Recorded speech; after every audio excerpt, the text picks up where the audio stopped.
Evening, everybody. I'm Ed Epstein, president of the Lincoln Group of the District of Columbia.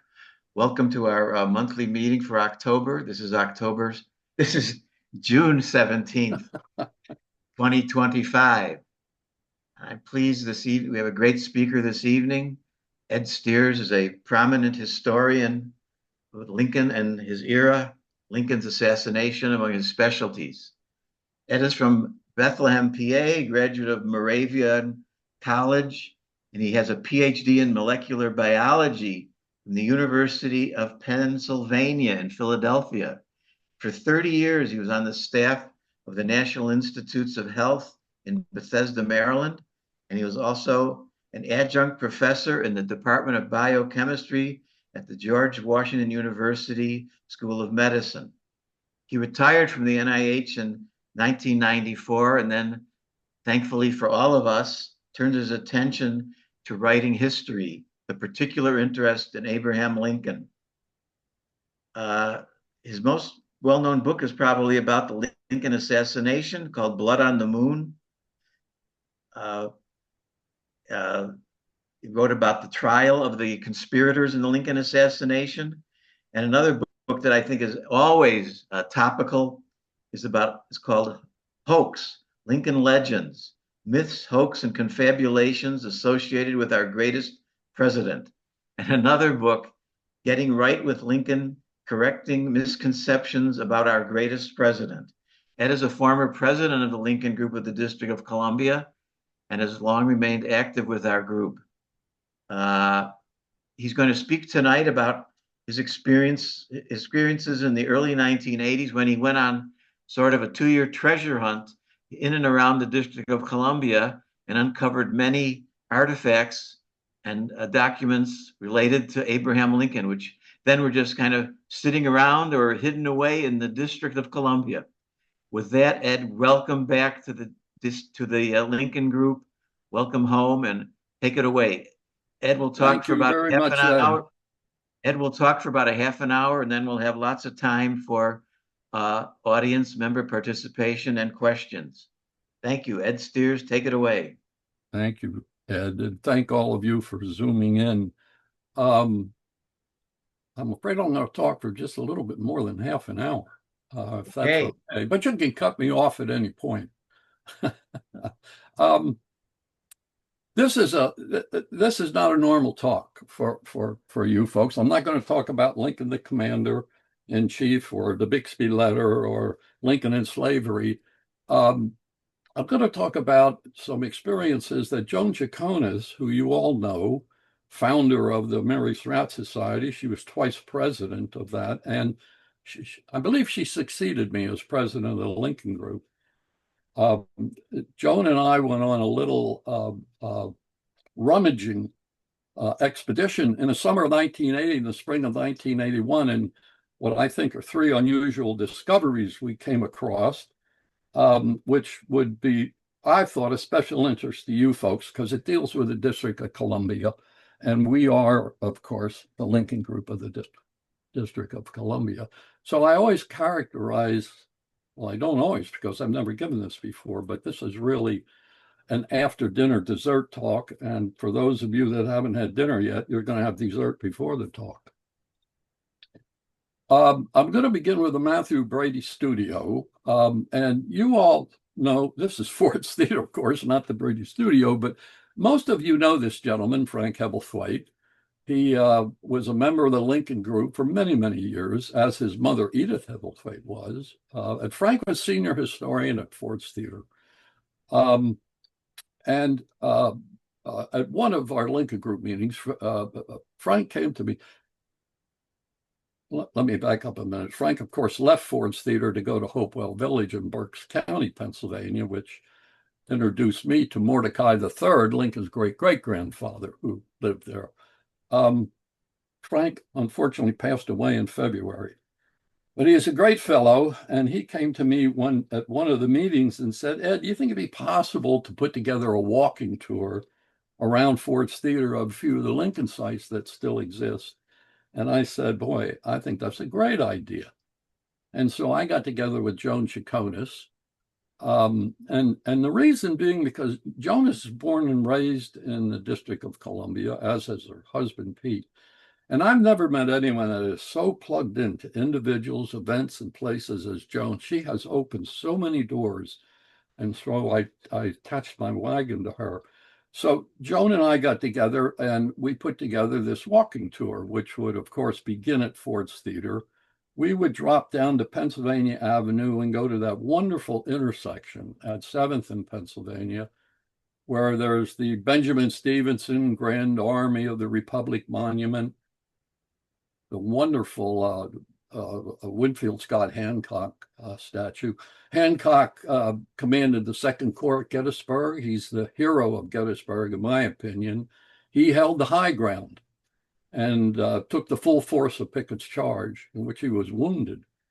In 1880, he ran against James Garfield, another major general for president, and lost in what was the closest popular vote in the history of U.S. elections. He lost by 10,156 votes. They both got 19 states, but Garfield got 214 electoral votes to 155, and unfortunately wound up being assassinated. And then just a short distance from that is my favorite monument, the Henry Cogswell Temperance Fountain. Cogswell was a strong advocate of temperance and wanted to provide the residents of Washington with some nice, clean, clear drinking water instead of demon rum. And back in 1980, the Bar Association of Washington used to hold lunches, I think at the Hay Adams, if I remember correctly. They would begin every meeting by standing on one leg and raising their glasses and toasting Henry Cogswell and temperance. So you see, lawyers can be humorous. So from there, we would go to the Brady studio and then on up to Judiciary Square and the Lot Flannery statue. This is the oldest statue in the United States, dedicated April the 15th, I believe, 1868. At the time, the Court of Appeals building was City Hall. And there's a wonderful story about this statue because it disappears and then it reappears under very interesting circumstances. From there, we go up to the Surratt boarding house. This is, of course, a picture taken in 1980 when it was a grocery store. You know it now as a restaurant, the Rock and Roll. A couple of very famous people in that photograph, too, including James O. Hall. And then from there down to the Patent Office building, now the National Portrait Gallery and Museum, American Art Museum. That's where Lincoln held his second inaugural. And then over to St. Patrick's Catholic Church, where Mary Surratt was a communicant, and Father Walter, Jacob Walter, was the man who attended her in her cell and on the scaffold in this very gruesome picture. Well, the tour for the first 3 weeks that we did this, I think we did it every Sunday for a while, went quite well. It started out modestly with probably 10 people, half of whom were park rangers from Ford's Theater. But on the third tour, this woman, Barbara Bleckman, appeared. She didn't introduce herself. We didn't know she was there, but she wrote this column in the Washington Star every week of weekend's best. So she wrote up a little blurb on the tour. And the following Sunday, when I parked my car and I came down 10th Street, Frank met me outside and he said, "Hey, we've got a very big problem." And I said, "I hope the Park Service isn't upset about our doing this tour." He said, "No." He said that the orchestra is practically filled and there have to be 50 to 100 people in a dress circle. So we estimated there were between 500 and 600 people showed up for the tour. So you could see the problem. Anyway, long story short, I got up on the stage and I said, "Look, I can talk about the assassination in Ford's Theater, question and answer period, or if you're up to it, we can walk." And everybody started chanting, "Walk, walk." So off we went, and it was a wonderful tour. And interesting event, when we got to the Brady studios, a police car pulled up. And I thought, do we need a permit to do this? But the policeman got out and actually directed traffic around the crowd that was gathered in front of the Brady Studios. So that's how this all started. Now, the Brady Studio was the hit of the tour. Everybody knows Matthew Brady. Everybody knows he's the Lincoln photographer and the Civil War photographer. This is the Brady Studio in 1980. And you can see this is the Apex Liquor Store. There's an alleyway here. And then the Brady Studio. This is the Brady Studio today. In 1984, just a few years after Joan and I were there, Sears World Trade bought the building complex and as offices for their World Trade headquarters. And fortunately, they agreed with the architects to maintain the facade of the buildings and not change them at all, but they completely gutted the interior and turned them into offices. This alleyway they replaced with this little building here to tie them all together. And so they kept the Brady Studio, at least from the facade appearance of it. Brady came to Washington from New York, where he was, of course, quite successful in 1849 and opened up the studios here. Lincoln, of course, arrived on his inaugural trip to Washington on Saturday, February the 23rd. And that Sunday, the 24th, he walked to the Brady Studios and had this photograph taken. He had actually 5 views of this taken. It was actually taken by Alexander Gardner, who was working for Brady at the time. It's just one of my very favorite photos of Lincoln. You might notice that it is the only photo with Lincoln holding a pocket watch. So obviously he was on a very tight schedule, it seems to be. And so he's checking the time that it's taking Gardner to take these photographs. Gardner worked for Brady at the time. So back to the Brady Studios, you see there are 2 storefronts there. Mark Weiss, interestingly enough, had a camera and photography shop on the first floor. And this blue facade with the F is actually the Fraternal Order of Police, which occupied the building at the time in 1980. I don't think you know that Joan Chaconas' family actually owned the Brady Studios at one time. And on the first floor, it was to operate their restaurant, the Kansas City Steakhouse. And they had a couple restaurants around the city, most famous one up at DuPont Circle. And Pete Chaconas, Joan's husband, managed these businesses, but he was also very intimately plugged in with Fraternal Order of Police. He ran their headquarters here, and he ran their restaurant. And so I asked Joan whether it would be possible if we could get into the Brady Studios to take a look at them and see what was there. And Pete said, sure, go ahead. So that's the first thing I want to tell you about. On the second floor, which Brady called the first floor of his establishment, he had a waiting room lobby, and this is where his picture gallery was, where he would display all his works. And when you had an appointment, you would go to that lobby first. On the third floor, he had his group of ladies who developed all the glass plates and made the prints. And then on the fourth floor was his actual photographic studio, where he did all of his photography and where Lincoln went on at least 11 occasions to have his photograph taken. So here is the lobby, waiting room, gallery display. This is not Washington. This is his New York studio.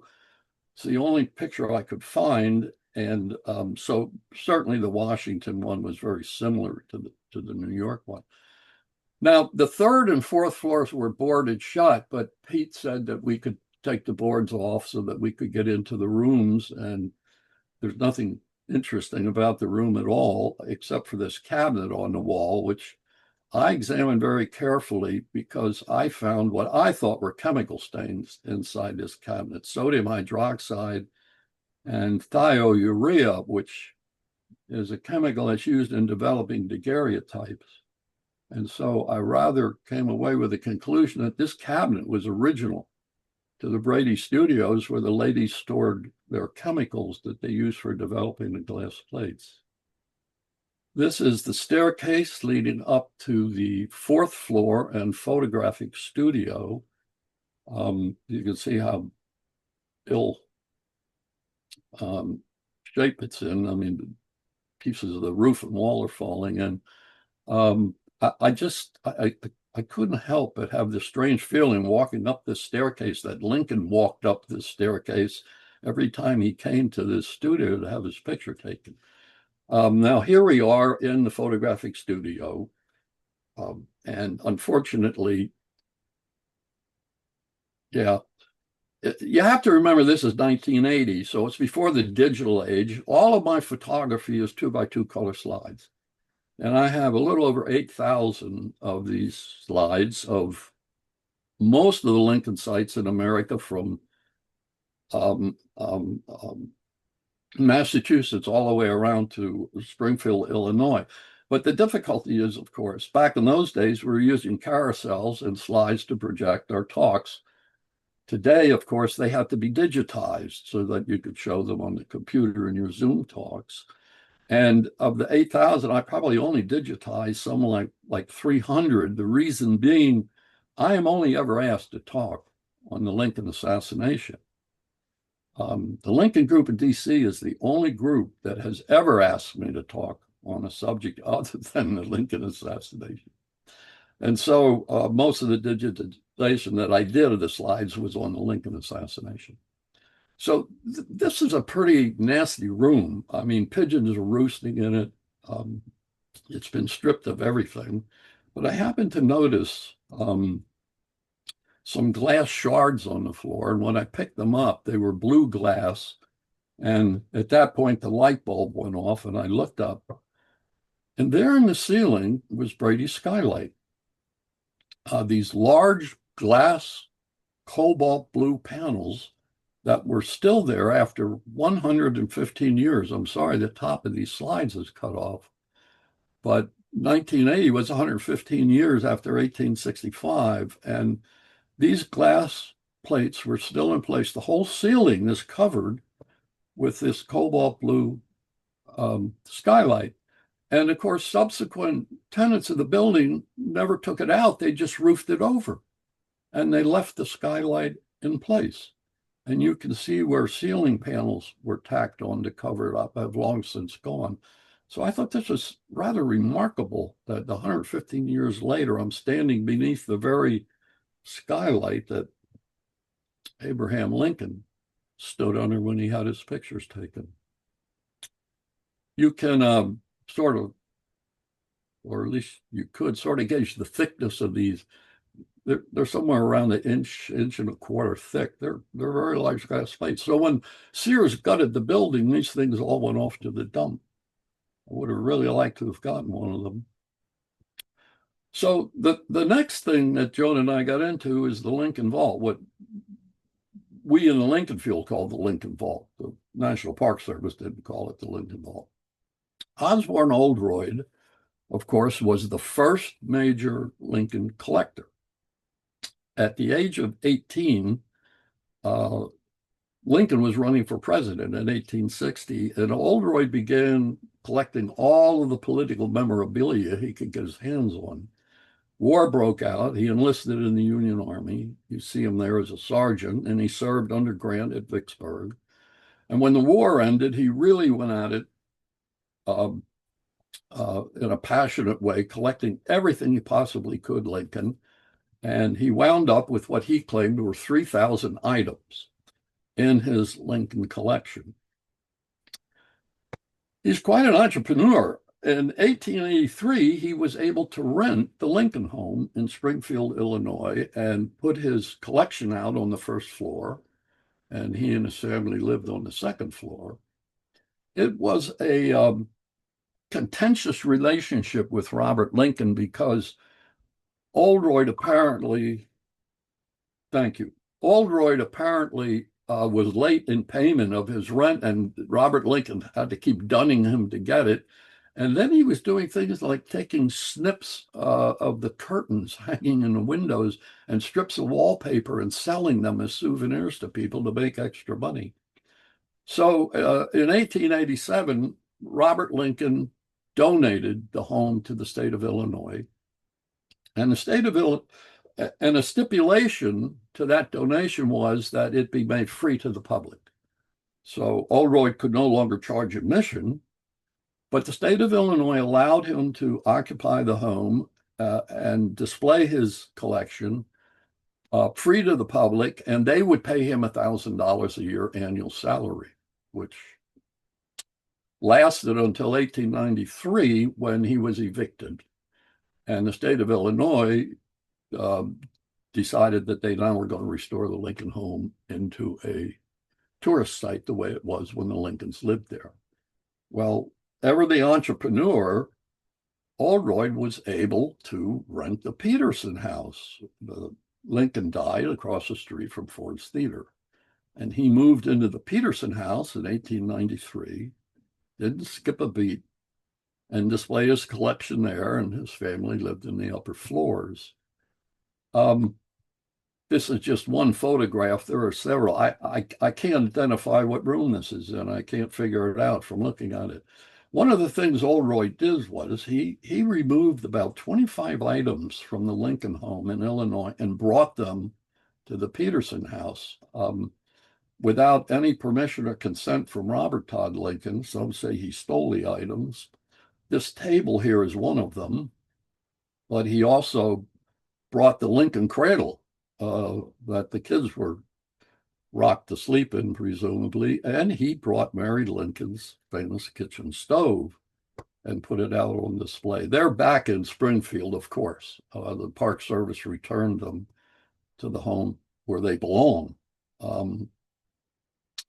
So in 1926, that's covered up. Congressman Henry Rathbone Jr., that's the son of Henry Rathbone and Clara Harris, who were in the box with the Lincolns that night. He was a member of the House of Representatives from Illinois and convinced the government to buy the Oldroyd collection, basically sight unseen for $50,000. They accepted the fact that there were 3,000 articles, although no one ever bothered to count. There's no inventory, there's no index. It's just a collection. So they bought it and moved it in 1932 into Ford's Theater, where it remained on the first floor there until 1964, when Ford's began the restoration back to the original theater from 64 to 1968. And in 61 and 62, I was in graduate school at Penn, but I was working in a field in which no one there was able to help me because it was kind of out on the edge of molecular biology. But at the NIH, there was a fellow who was doing work that was right down my alley, and he invited me to come down to the NIH and spend my summers there in 61 and 62 and learn all the technology that they were developing. And so I had a wife and two daughters at the time. And so they found us a home in Bethesda. We moved down there in the summers, and I would take Pat and the kids down, usually on Sundays, to Washington, to the mall, or to Ford's Theater. So here is the Oldroyd collection set up on the first floor of Ford's Theater up until 1964, when again, the collection is packed up because they're going to restore the theater and move to Union Station, where it resided from 1964 to 1980. And so we were very lucky because we got in 1980. The Washington Post at that time said that the Union Station was a bad small-town bus terminal. It was in terrible condition. I mean, parts of the roof were falling in, parts were leaking, and there was a proposal to tear down Union Station. I don't know what they were going to put in its place, but there was a movement to do that. But fortunately, preservationists stepped in and prevented it. And in 1981, Congress appropriated funds to begin the study of the restoration of Union Station into a visitor center and closed it to the public. So we made it by 1 year. In 1993, the Union Station Restoration Committee took over completely and began the restoration. Now, the Lincoln Vault, that is, all of the Oldroyd collection was stored here on the second floor of Union Station at the time. So when they closed it down in 81, they moved everything out to Landover, Maryland, to the Museum Resource Center, where it resides today. The only difficulty is you must make an appointment if you want to see the Oldroyd collection, and you must specify the item that you want to see, which is a little ridiculous because you don't know the item you want to see. You want to see the Oldroyd collection and what's in it. So my point is it's effectively closed to the public. Joan and I have been there many times because we know the curator, so we don't have to specify our interest. We were allowed just to go in and look. So here we are at Union Station in the Lincoln Vault, and Park Ranger Mike Harmon had the unenviable task of being curator of the Oldroyd collection, which meant he came to work every day, and I don't know what he did because it's closed to the public, and all he did was oversee it. So Joan made arrangements with Mark, said that I wanted to come down and photograph items in the collection. Mike was very agreeable. He said, sure, come ahead. And so, well, yes, note the plastic wrap in all of the windows on the second floor. This shows you how primitive things were then. And the climate control of this collection were window air conditioners. Not terribly effective. This was my camera stand that I took down. I had 12 rolls, I believe, of 36 exposure Kodacolor and Kodachrome. I preferred Kodacolor because it's far better for reds. Oh, and I put in little clues along the way. So Joan and I are photographing items, pulling them out and photographing. And as it approaches noontime, Mike comes to me and says, Ed, I have an appointment for lunch. I've got to go out for a couple hours. I said, Mike, we're all set up. We're right in the middle of doing this. And he said, no, you and Joan just go right ahead. Just keep on photographing items. He said, I just wanted to let you know I'll be gone for 2 hours. And off he went. And there were Joan and I sitting with the Oldroyd collection. So it consists of things like this to very, very valuable, important things. This is the typical Victorian collecting, where you get a patch of cloth from the coffin and from the lining of the coffin and ribbon that tied the flowers and sort of nonsensical type collection. And here is a very poorly preserved original playbill from that night. I think there are about 6 of them, but they're all out in private hands and one at Ford's Theater. James Swanson, unfortunately, died recently. He had 2 of these in his collection. I thought this was rather interesting. This is a set of soldering irons and solder knife.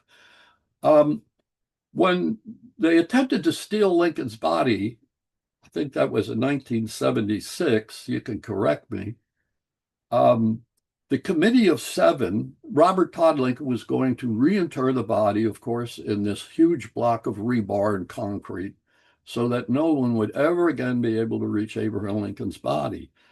Well, the Committee of 7 that were overseeing this from Springfield thought it best that they open up the coffin and view Lincoln, because they knew if they didn't do this, as soon as he is put inside that block of concrete, the conspiracy theories will start, that he's not really there, they took him somewhere else, etc. So they did this. They sent for this plumber named Lindley.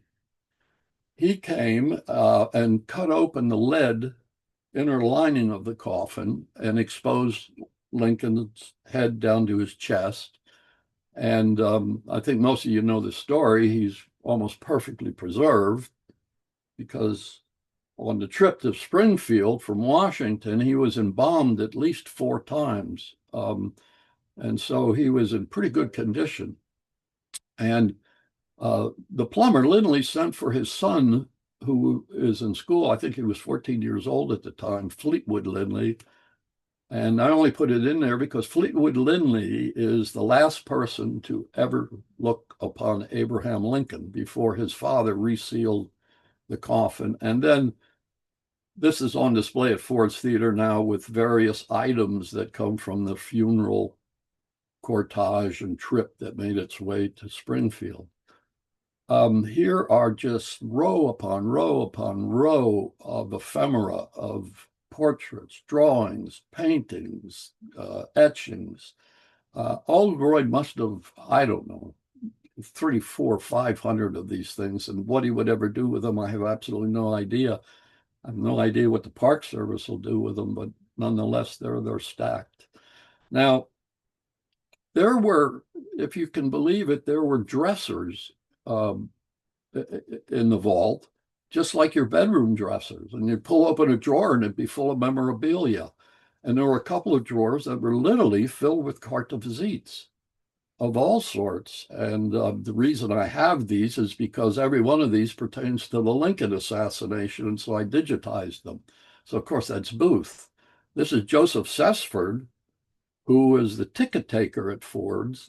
And he's the gentleman, when Booth made his way out on the 10th Street, he would step into the lobby and ask Sesford, what time is it? Booth is timing the play, as you know, so that he can presumably pull off the lethal shot at the laugh line. And so he keeps going in and asking Sesford for the time. Laura Keene, who of course is the star and the benefit performance for E.A. Southern, played Lord Dundreary during the play, and this is William Withers, the orchestra leader. This is a cabinet photo of Lawrence Gobright, and he's the fellow who actually turned the Derringer in to the War Department. We all know that William Kent found the Derringer in the box. Kent somehow got into the box. At the time, everyone else was in the box attending to Lincoln. And when he got back to his apartment, he didn't have his key. And he actually got permission to go back to the theater and look for his key. And the theater is completely dark. This is probably 1 or 2 o'clock in the morning. He's on his hands and knees, and he's feeling all around the box, and he finds his key, but he also finds the Derringer. And he takes the Derringer with him back to the apartment. And Lawrence Gobright had a room in the same building. Lawrence Gobright was the journalist for the Associated Press. And Gobright told Kent that that's a piece of evidence and needs to be turned into the War Department. So Kent gave it to Gobright, and Gobright is the one who actually turned it in.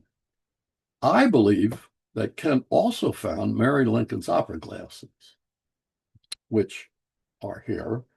These showed up 2 years ago in England in a Sotheby's auction, and they had sent me a set of photographs of it, wanting my opinion. And I did a little bit of playing around with this, photoshopping these cracks, and became convinced that it's authentic. William Kent has described how he found these, and at the bottom he has found by William Kent. And so, of course, the provenance is weak, but the item I think is solid, and I really do think they are. Now, this is a sidebar. Occasionally, I'm going to throw in a sidebar here because I have the opportunity. That photograph is of Robert Lincoln Beckwith, and he is the grandson of Abraham Lincoln. He's the son of Robert Todd Lincoln. And in 1975, he sent a Derringer that's almost identical to the Booth Derringer to the Presidential Library with this note, in which he said Abraham Lincoln was armed that night at Ford's Theater, and he had this Derringer in his frock coat pocket. And Robert Todd Lincoln removed it and did not want anyone to know that Lincoln was armed, not only at Ford's Theater, but he carried this Derringer when he ever moved about the city. And this is, I think, an unknown fact. If any of you know about this, I'd like to know about it because um, it was sent to me a few years ago. And in 1975, Robert Lincoln Beckwith donated the gun to the Presidential Library, and he wrote out this provenance of the gun. Now, Robert Todd Lincoln passed it on down to him, but wanted to keep it kept a secret. So now the secret is out that Lincoln was armed. This is the clock that's in the green room at Ford's Theater, the green room where the actors and actresses wait before they go on stage. And it's now, unfortunately, it's not on display at Ford's. It's out at the Museum Resource Center in Landover, Maryland. The ubiquitous ticket, there are at least half a dozen of these floating around to that Friday night. Lincoln's calling card, I didn't know he had one, but here is one in the collection, just simply A. Lincoln. This is Rathbone's cloak. Joan is holding this up, and here is his frock coat. Now, I believe that he was in civvies that night, that he wasn't in uniform, as he's always portrayed in all of the artwork. Most of the officers, when they got passes to go into Washington, changed into civvies. My understanding is because they didn't want to be hassled by provost marshals who were constantly checking for passes, because there was a lot of AWOL going on in the city of Washington. So I think Rathbone was in civvies that night. There's certainly no damage to his uniform, as there surely would be if it was there. There's his vest. Joan is holding out the little buckle tab in the back, which reads H.R. Rathbone, Esquire, another of his vests, and then the shoulder straps showing his major's bars. Dr. Mudd's wrist irons were there in the vault. They were not on display at Ford's Theater. They are now, but they weren't then. The brass knuckles that Lincoln carried with him on the inaugural trip from Springfield to Washington. Just stop to think about that. Lincoln carrying a pair of brass knuckles. I wonder what he was going to do with them. He also had a pair of artillery goggles. I guess, presumably, in case there was an explosion, a fire, an attack on the trains. Of course, there were plans to kill Lincoln during the inaugural trip, as you know, particularly in Baltimore. But Baltimore wasn't the only place. And so here they are on display now at Ford's Theater, as I have described them. Now, in one of the dresser drawers, Joan found this quilt, which I thought was rather extraordinary because it looks pristine. There's a few rents here and here, but for a quilt from that period, I mean, it's in remarkable shape. But what is interesting about it are these white patches, and every one of these patches has the signature of some dignitaries, a cabinet member, officer from the Union Army. So it is a quilt of the who's who of Washington, D.C. during the Civil War. Here are two of the patches that I digitized. The one signed A. Lincoln, and this one signed U.S. Grant, Lieutenant General, USA. Well, Joan and I went to the Park Service people and we said, this is a really great item. This would have a lot of tourist appeal because of all of these signatures of people that are on them. That would have great interest to people. You put this out on display, but they disagreed with us. They didn't think it was all that interesting and didn't have room to display it. The early museum in the basement of Ford's Theater really wasn't much at all. I mean, at one time, we were working with them to put up a postcard collection. I had about 900 Lincoln postcards. And so we were going to put up this big display of postcards down there. That's the status of that museum back in 1980. Today, it's a magnificent museum, first quality in every respect. Well, Fast forward several decades, and here are the folks, I think, in Harper's Ferry, who at the Conservation Center preparing the quilt. And there it is, up on display at Ford's Theater. So they finally came to the conclusion that it was a good tourist attraction. Now, these are acid-free boxes, and there were many, many of them in the Oldroyd collection. And I pulled out one like this. This isn't a box, but it looked exactly like this. Opened it up, and inside was this gold fringe. Well, that's no big deal, but there was a second gold fringe, and this one had remnants of the stripes. Here you see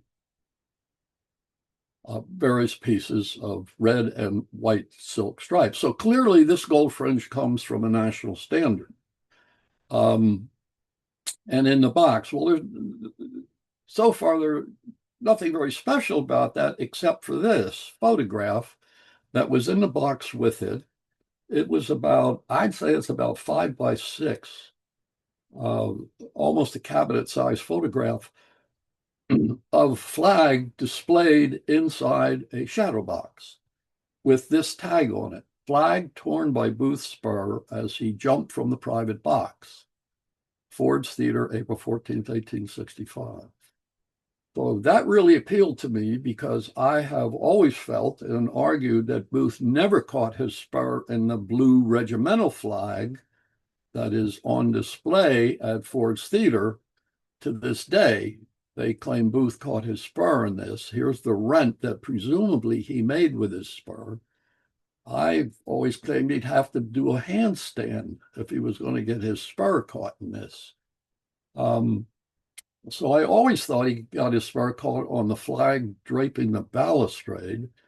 And so I was very pleased with what I found in that box. Now, this area down here, the sergeant of the color guard, I believe his name Turner, he took this home at the end of the war, and it descended in his family. But he would cut little strips out of this, and he gave them to each member of the color guard of the Treasury. So that's why that patch is missing. And with this flag on display at Ford's Theater is the tag which reads Treasury Guard flag that decorated the presidential box at Ford's Theater. Booth caught his spur on this flag while leaping to the stage after he shot Lincoln. Well, so I started to do a deep dive. Shepherd University has excellent newspaper facilities, microfilm facilities. They have the New York Times, the Washington Post, the Star, and a few others. But they will also send away, if you want to get newspapers from various historical groups around the country. So I found this article in the Chicago Tribune, which reads in part, displayed in Treasury Building for years, caught in the folds of the flag, which hangs in the Treasury. And later on, it is one of the most interesting historic relics in the country and should be carefully preserved. Too bad. And then in the 1924 New York Times, this reads, I believe, flag that tripped Lincoln's slayer hangs in the Treasury What building. happened? In a 34 How do you? Washington Sunday Star issue of June 3rd, an article titled The Flag That Tripped Booth, and both articles describe a national pattern flag, that is stars and stripes, with gold stars, that's important, currently on display in the Treasury building. That flag in the Treasury building was transferred to the National Park Service in 1939. The Park Service, however, chose to display the blue regimental flag that had been donated to the Park Service in 1932. That's 7 years earlier by Mrs. Marie Turner Gabbett. That's the daughter of Turner, the color sergeant, following restoration of Ford's Theater in 1968. So looking back at this photograph of this flag in this shadow box, you can see there's a rent here and one down here. And I've tried to circle up here what are, to me, stars, may be difficult to see, because orthochromatic film cannot see red and gold. So anything that's red or gold appears black. And so the stripes that are red or black, if this is a sepia tinted photo, I can convert this to black and white very easily. And so these stripes are black. And up here in the corner, there are stars in the fold in the Union. And maybe you can see this on your computer. Here's a star here. And here's a very nice one here. And then up here, you can't see, there's a tail of one. My point being, these stars are black, which means they're gold. Now, if you go to the quartermaster's specifications, they specify that every regiment in the Union Army will receive two flags: a regimental flag, that's the blue flag, with a rye band with their regiment number on it, and they will also receive a national standard containing gold stars, not white stars. Well, Stanton, had Brady, after the assassination, photograph the box because it's part of evidence during the military tribunal. But Harry Clayford, John's brother, returned the balustrade flags where he had borrowed them, one from the Treasury Department and one from, I believe, from an Indiana regiment. So Brady had to go get two new flags to redecorate the box for the photographs, and he got two flags that are not quartermaster specifications. They don't meet quartermaster specifications. They got white stars on them. And what is special about this to me is all the photographs I've seen that Brady took are like this. They're of the box. They're none of the stage. Well, I was down at Lincoln Memorial University, where once again, I was good friends with the curator, and I was back in their stock room and inventory room, rummaging around, and I found this photograph. Now, this photograph by Brady is different because it's from a different angle. This is obviously taken from a dress circle, and it shows the stage, the only photograph that does. And if you look carefully, oh, yeah, good, thank you. You will see this mark on the floor here. Looks like a chalk circle. So again, this comports with my theory that grappling with Rathbone here's where Rathbone sat in this chair, grappling with Rathbone, after wounding him, remember Rathbone fainted temporarily, I contend Booth swung his legs over the balustrade and dropped straight down to the floor. This is a 12-foot drop. He didn't leap out of that box. I think he'd be crazy to leap out of that box. He would have broke more than the fibula. This is the way it's portrayed, by Hollywood, his leaping out of the box over that left balustrade. Notice he doesn't have any spurs on his boots.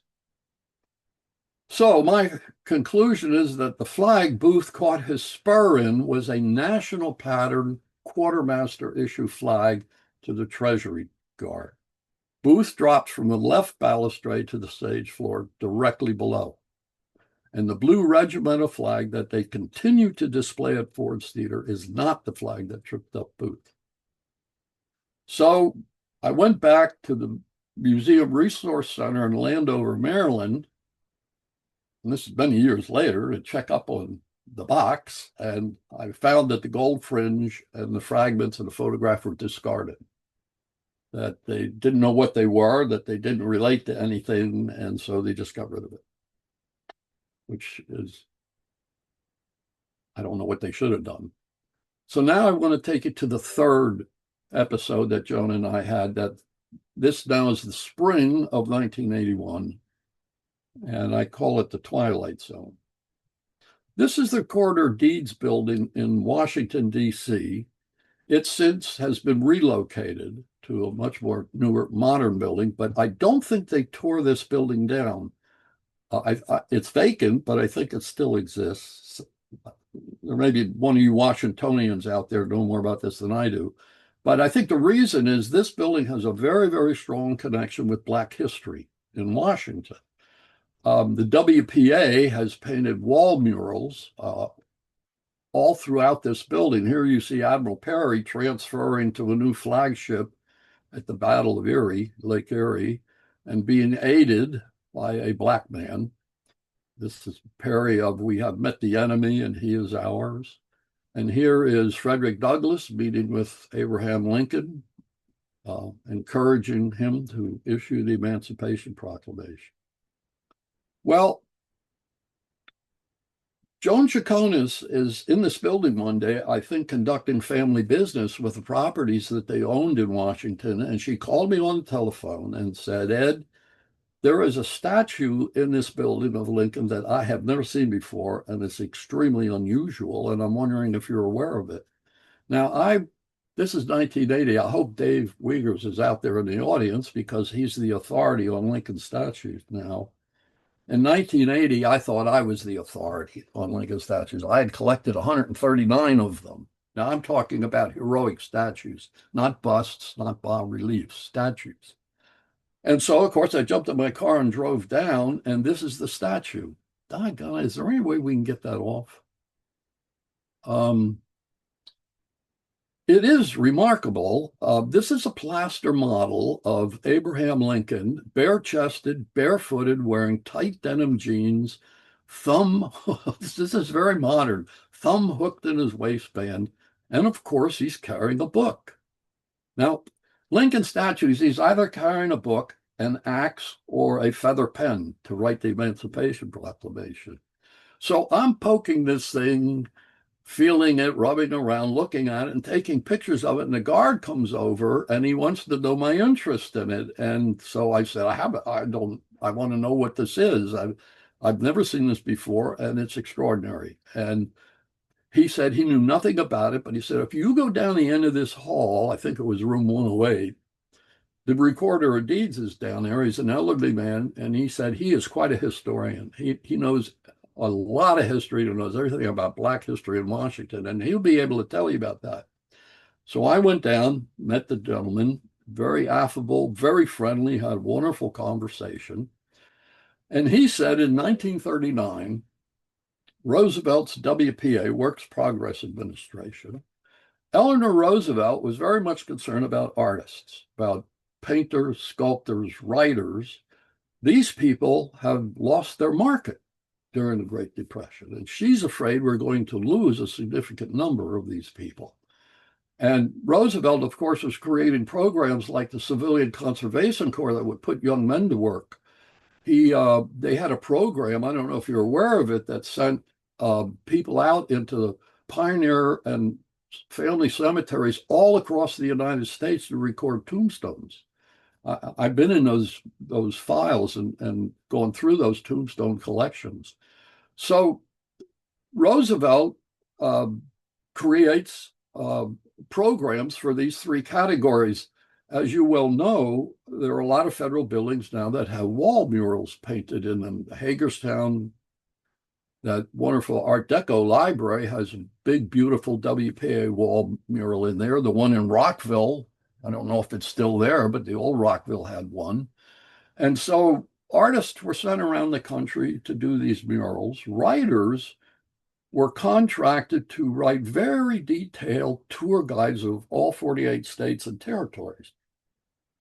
And Eleanor Roosevelt held a committee that held a contest for sculptors, that you were to submit your ideas, and those that won or were selected would then be paid to create whatever it was they submitted. And so here is our statue that was submitted by this young man here, James Lee Hansen, born in 1918. And I located some newspaper clips. And here he is carving this thing out of Indiana limestone, and it's a heroic statue, larger than life. Here is another photo that popped up in the newspaper, Getty Images. I don't know why he's doing two of them, but he was awarded $7,500 to create this Lincoln. Well, I wanted to find out as much as I could about the statue and James Lee Hansen. So where is this statue? What federal building, if it exists, was it put in? And what happened to this young sculptor who obviously made a great success with Lincoln? Did he ever make any other Lincoln? So I set out a hunt for Hansen. I went to the library and got the Registry of Artists in America. And sure enough, there is James Lee Hansen living in Portland, Oregon. But it didn't have his phone number. but I had a friend who was a lieutenant on the homicide division at DC.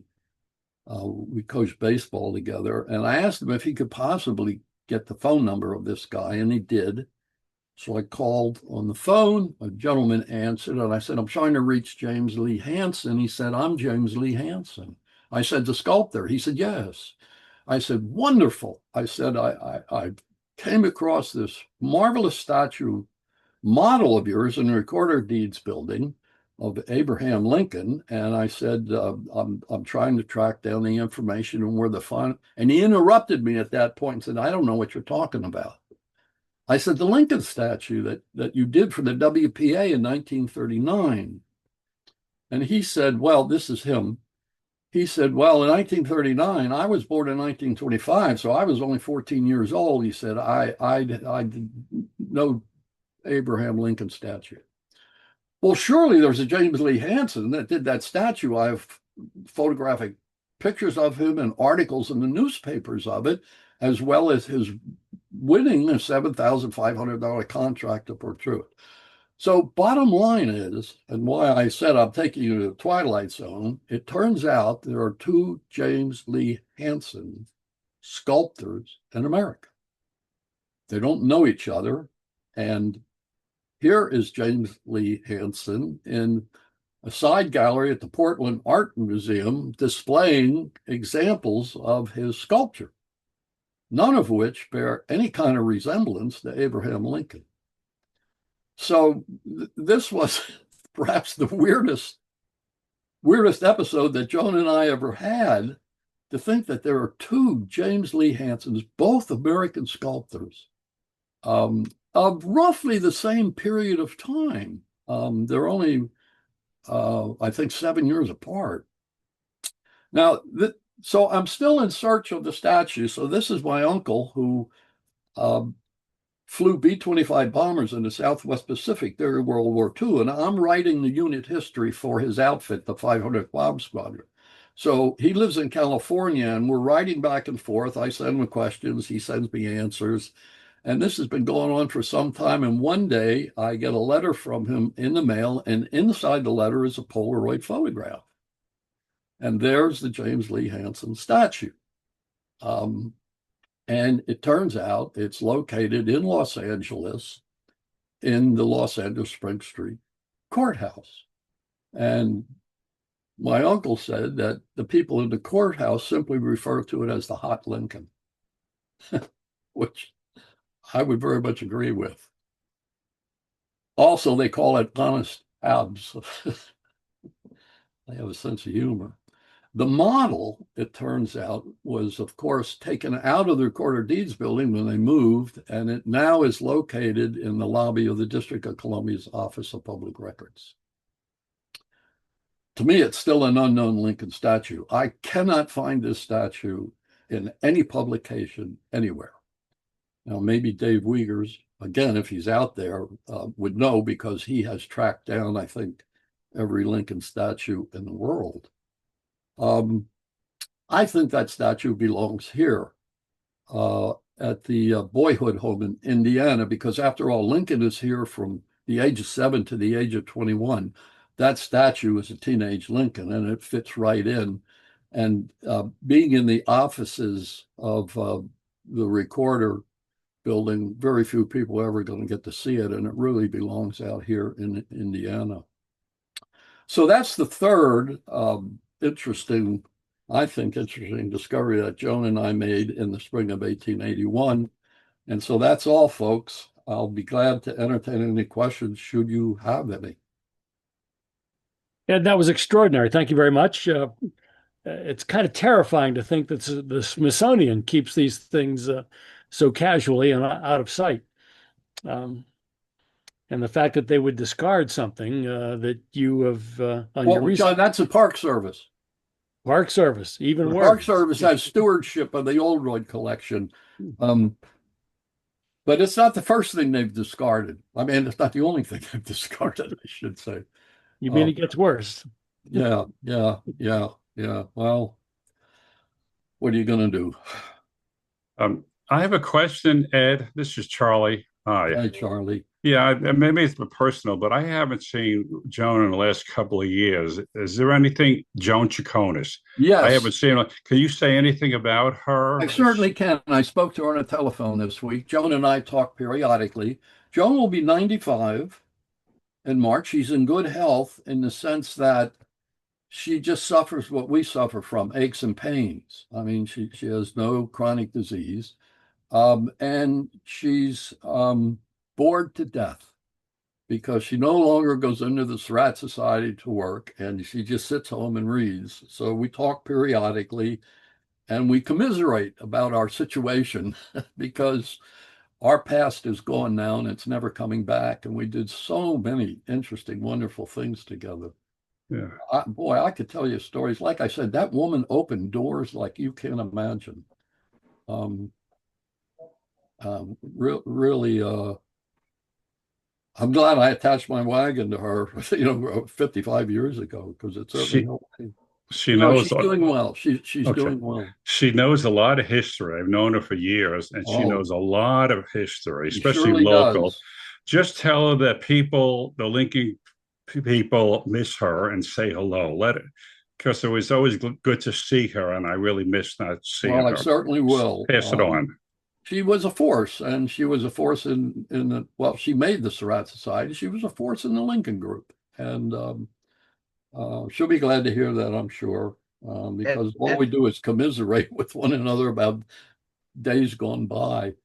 Because all of and I our wanted, colleagues that were very prominent, like James O. Hall and John Brennan and Father Kiesler and all of the great assassination people are, well, I think Terry Alford's out there in the group. If he is, he should give us a shout out. Terry knows this, and Terry's a very good friend of Joan's. Um, and I guess we're the last remaining crew on that ship. Ed, I wanted to follow up on John O'Brien's question. What do you think of the odds of the National Park Service bringing out parts of this collection in Landover for public viewing somewhere in one of the museums, or could we pressure them to do something like that? Well, you could, and look, there are a lot of music. They don't have to bring it out to Ford's Theater. It seems to me that's the sole focus, okay, of the Oldroyd collection. But why? I mean, there are museums across the United States where they could. The Smithsonian does this. They lend out things to museums all around the country, and certainly the Park Service could do the same thing. But this takes imagination and it takes a certain energy and I don't want to say too much about this, but uh, Well, it takes money I think too it's to set up lacking. exhibits. Ed, you said that there was some of this is some of this collection is spread out in Ford's and other places. It's not No, all I don't. I'm trying to think. Of course, Ford's Theater, but in the right. Peterson House. But I'm trying to think. I don't think there's anything in Illinois at the Presidential Museum or anywhere else there. And the Smithsonian, as you know, well, I have been out of touch for 30 years since I moved to West Virginia. So my experience and what I'm telling you goes back, 3, 4 decades. So I don't know. But of course, the Smithsonian had at one time a wonderful collection of campaign memorabilia. And a lot of campaign memorabilia is still out at the Museum Resource Center, which I guess the Smithsonian thinks that they have enough on display and they don't have room to put any more out on display, but they could lend it out to other museums around the country because no one is going to get to see it. You know, Joan and I may be the last two that ever went in there to see the last of the Oldroyd collection. We did. Yeah, Bob John, will, yeah, I our just first, wonder if the new facility that's being constructed underneath the Lincoln Memorial will be an opportunity for displaying some of the collection. Yeah, I think, Bob, it would be if that's what they have in mind. Lloyd Ostendorf politicked for years to have his photographic collection displayed there, and they could never work out a deal on it, and that would have been a wonderful thing. because, as you know, the Lincoln Memorial gets, I think it's the largest visited memorial in the United States, something like 7 million. By far. And so it's, Ford's Theater, I think, gets 1 million. Gettysburg gets 3 million, but I think the Lincoln Memorial gets 7 to 8 million. And so it'd be a wonderful place to do that. I don't know. How about taking down that blue regimental flag? And at least if nothing else, there's I can't go back to my there's a flag that was on the left-hand side of the box as you look at it, which was a presentation flag from the ladies of the Treasury that they gave to the Treasury Guard. And it was found in the Connecticut Historical Society a few years ago in terrible condition. They restored it to a beautiful condition the way it was. And that, in my opinion, is the flag that hung on the left side of the box. And I bring that up because they certainly could, if nothing else, make a reproduction flag to put up there in its place. But they could display that flag instead of that blue regimental flag. Or in addition, I don't say take down a blue regimental flag because it was there, but put up the other flag too. But certainly don't tell people that's where Booth caught his spur. I mean, does it matter where Booth caught his spur? I always felt it mattered. That's why I pursued this. But Ed, is there any controversy over how Booth broke his leg? Pardon me? Yes. Hello. This is low volume, John. Is there any controversy over how Booth broke his leg? Yeah. Hello. Yes. Yes. And it's a poor controversy, in my opinion. Mike Kaufman, who wrote American Brutus, and Mike is an excellent, excellent researcher and writer. He is in the class of the better top assassination people, claims that Booth broke his leg when his horse slipped and fell on him while he was escaping, that he didn't break it at Ford's Theater. Because Booth lands on the stage, gets up, runs to the middle of the stage where he says supposedly sic semper tyrannis, then runs out the back and gets on his horse. And if he had a broken fibula, he would have been hobbling. Now, John, you're a doctor. Yeah, can you hear me? Yes, yeah. I can, but I just want to tell you this. Okay, I was going to comment. I was going to comment on this, but well, I would say I've lost track of time, but either 4 years or 5 years ago, I was working outside and I came into the garage and my blood sugar fell below 50. And so I passed out and my leg folded under me and I broke the fibula 1 inch above the ankle, precisely where Booth broke his fibula. So here I am, the author of Blood on the Moon, with a broken fibula, the same as Booth broke. How authentic can you get? So, I mean, I got up, I went in the house, I got an ace bandage, I wrapped my ankle, I made dinner that night, went to bed. The next morning I got up, came down, and it's at that point that my wife said, you have got to go to the emergency room. You can't go around. I said, it's just a bad sprain. Well, no, it was a broken fibula. My point is this. I got up, I walked in the house, I bandaged it, I made dinner that night. So Booth could walk across that stage. After all, it's not a weight-bearing bone, right, John? I mean, it's the tibia that's the weight-bearing. Yeah, it's the smaller bone. You know, the Ed Bars, when we used to do the Booth Escape tour, he believed the horse fell on him, but most people still can go along with what you're saying. I would also want to mention that, first of all, I apologize. I was in Gettysburg for a conference and my phone wouldn't work, and it's a long story. But anyhow, I'm glad I got to hear at least part of your presentation. But we do have at the Smithsonian, where I'm a docent, we have a pretty good sized collection of Lincoln memorabilia, which I was able to get a couple of years ago. The board of the Lincoln Group, I know the curator, and so she took us upstairs and we got to see most of the stuff that they have. We have things like the coffee cup that he used right before he left for Ford's Theater, and we have one a spike with it says A Lincoln on it, for Who you know, else? Anyone else have a question or comment for Ed? Just let me add a footnote to what we were just talking about. Booth writes in his diary, in jumping, broke my leg.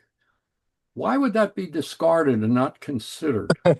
And that's my argument with Mike. When I argue with him, I say, how can you dismiss that and presume that it happened because his horse had mud on the side of it and it must have slipped and fell? And it might have slipped and fell, but the evidence that it broke his leg, it just simply isn't there. When in his diary, he writes, in jumping, broke my leg. Terry, You can't just believe the guy who was involved, who was there. Yes, yes, Terry Alford has a piece of the crutch which he carries around yes, with yes, him. yes. Well, Terry, It's I like a thought good I luck didn't say- charm. Yeah, he got that from oh, I lost her name, Mabley, called her Moms, who used to show up at the end of every booth tour in Carroll County and give us a little talk. She was quite a hit, and she had the piece of the crutch. And then Terry bought it from her, from the family after she passed away.